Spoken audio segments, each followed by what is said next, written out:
Hello, good morning mga Pangga. Jacky Garcia.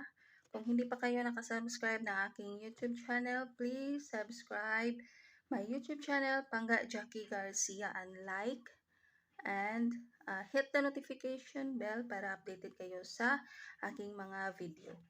Okay? Ang content ko po ngayon is magbabasa po ako ng about stories of the dragons.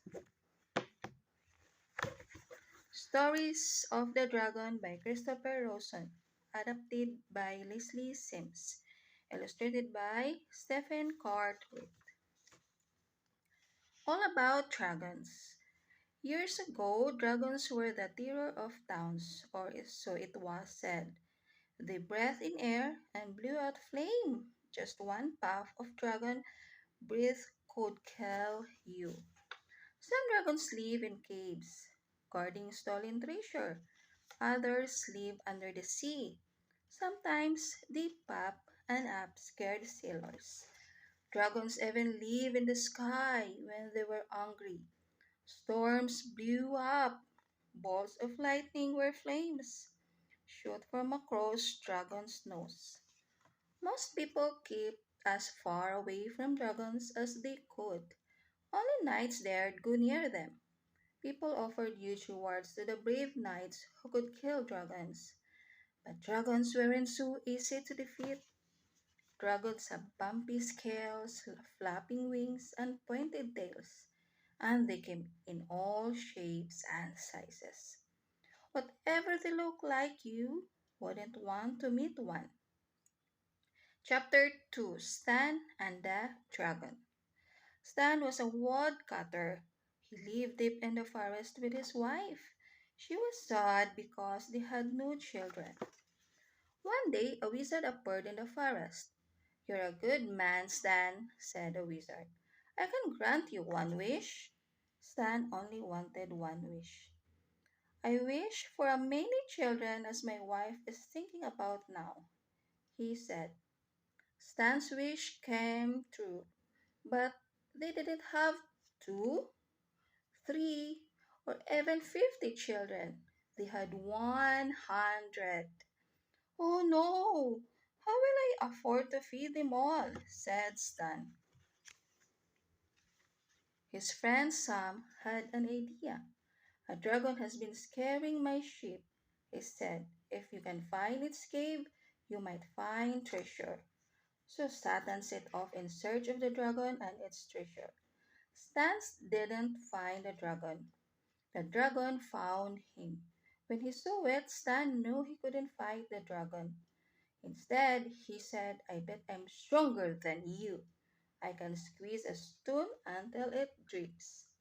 "Hmm, you are strong," grunted the dragon. He didn't know Stan's stone was a lump of old cheese. The dragon took Stan to meet his mother. "It must have been a trick," she said. "If you really are stronger than my son, I'll give you I'll give you our treasure." "But you won't beat my son twice." She found two clods. "See how far you can both throw this." "I'll throw mine over that mountain," said the dragon. "How about you?" "I can throw now," Stan said. "The moon is in the way." Now the dragons were scared. Stan was the strongest man they had ever met. They made a plan to kill him in the night. "I'll creep into his room when he's asleep. Then you can bash him on the head." But Stan heard them. He decided to fool them and put a log in his bed.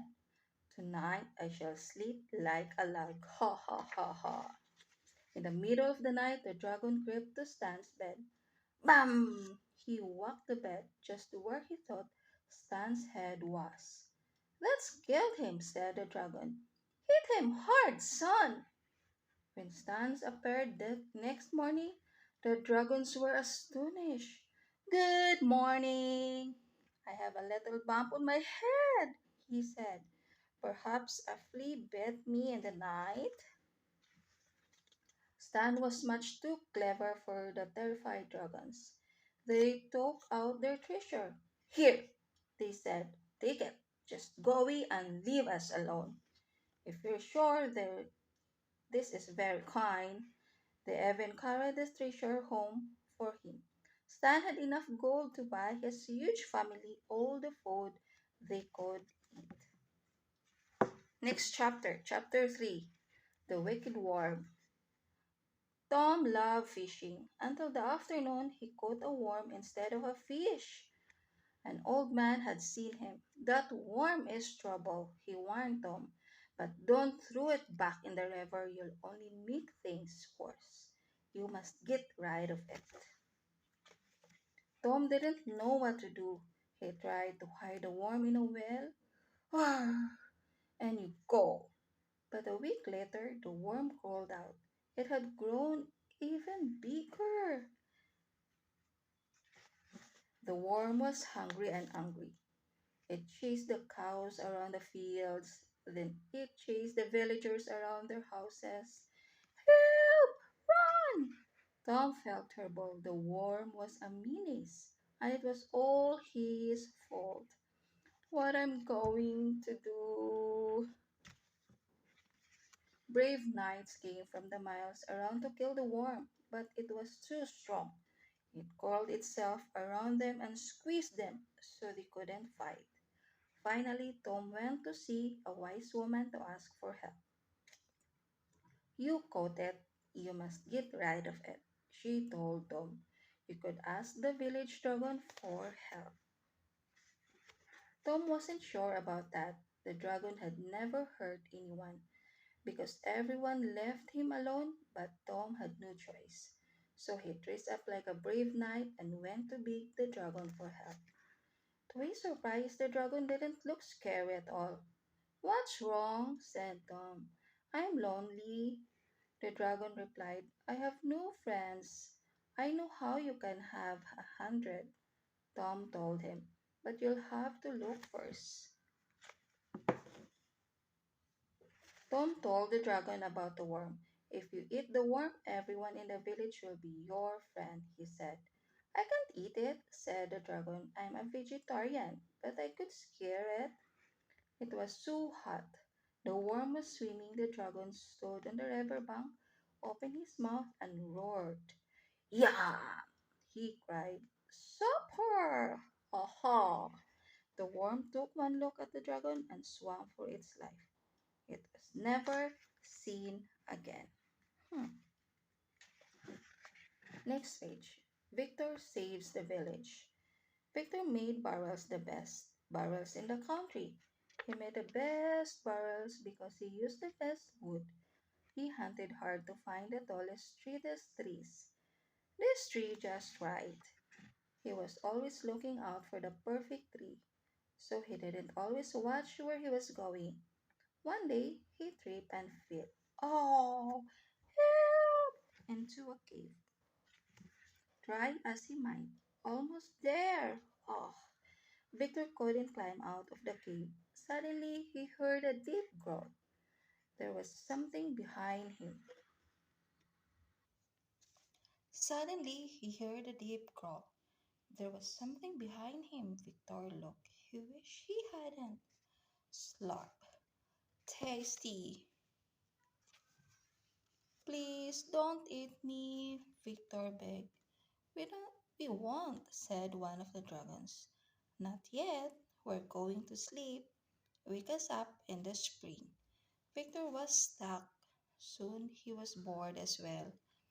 There was nothing he could do. He had to wait until spring. All he had to eat and drink were grass and water.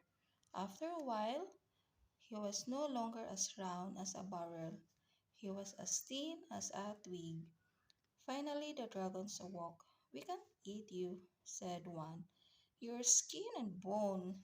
Grab my tail, the other dragon said to Victor. We'll take you home. Perhaps your friends will make a juicy meal. The villagers were amazed to see Victor after so long, and they were terrified to see the dragons. But before the dragons could bite anyone, Victor invited them to a huge feast. Victor and the dragons ate for a week. The dragons enjoyed the food so much, they decided they would never eat people again. Dig in! The villagers were very pleased to hear it. They put up a statue of Victor in the market square. Now everyone who visits knows how Victor saved the village from two hungry dragons. Now he always looks where he's going. Yan, yan po ang stories of dragons. Yan. Okay, bye-bye. Um, See you in my next vlog. At ito na po yung magiging content ko. Babasa po ako ng mga storybook, any kind of books na nandito lang sa bahay. Para maging consistent po yung content ko sa aking YouTube channel. Okay, maraming salamat po sa inyo lahat. Once again, please like, subscribe to my YouTube channel, Pangga, Jacky, Garcia, and hit the notification bell para updated kayo sa aking mga video. Thank you. Bye-bye.